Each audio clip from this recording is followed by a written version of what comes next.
Добрый вечер, уважаемые товарищи. Общественная пресс-группа Нюрнбергского городского отдела внутренних дел сообщает, что в период с 1 по 7 января 1991 года по линии уголовного розыска было совершено 23 преступления. Из них 9 краж личного и 2 кражи государственного имущества, 2 угона, 2 грабежа, 4 хулиганства и 4 случая нанесения телесных повреждений. Органы внутренних дел волнует тот факт, что на улицах нашего города участились случаи грабежей и хулиганств. Так, 6 января 1991 года в 23:10 в районе Парка культуры двумя неизвестными была похищена норковая шапка у несовершеннолетней Бурлачук. 7 января 1991 года около 21 часа также двое неизвестных возле дома номер 20 по улице Карла Маркса совершили грабеж граждан Бурмистровой и Кураченко, похитив у них также меховые шапки.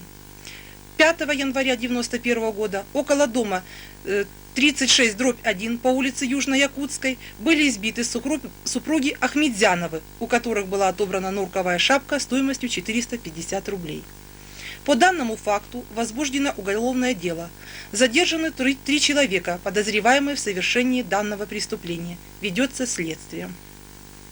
Все эти факты, на наш взгляд, должны повернуть лицом к делу борьбы с преступностью и обеспечению должного правопорядка и безопасности граждан на улицах нашего города трудовые коллективы, в силах которых оживить деятельность ДНД. Как уже сообщалось ранее в прессе, 31 декабря прошлого года в 14:25 в квартиру семей Скорик и Нечаевых, живущих на подселении, ворвались 3 неизвестных мужчин в нетрезвом состоянии, которые угрожали вооруженной расправой семье Скорик.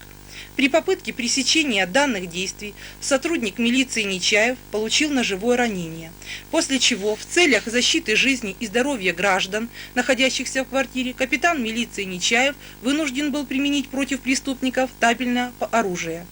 От полученных ранений нападавшие Уваров и Ковякин скончались. 3-й участник нападения Захаревич задержан работниками внутренних дел.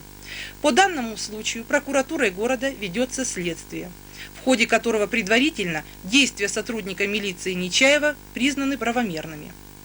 По факту гибели сотрудника ГУВД Кочнева и ранения им его сына из табельного оружия прокуратурой города также ведется следствие, о результатах которого нами будет вам сообщено дополнительно.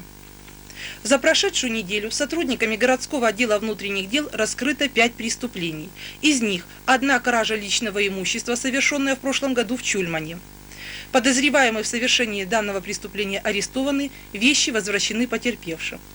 А теперь сводка госавтоинспекции. За прошедшую неделю в районе прошло 3 дорожно-транспортных происшествий. В одном из них пострадал 7-летний ребенок Макаренко Лена. Она получила в результате наезда икаруса сотрясение головного мозга. Обстоятельства происшествия уточняются.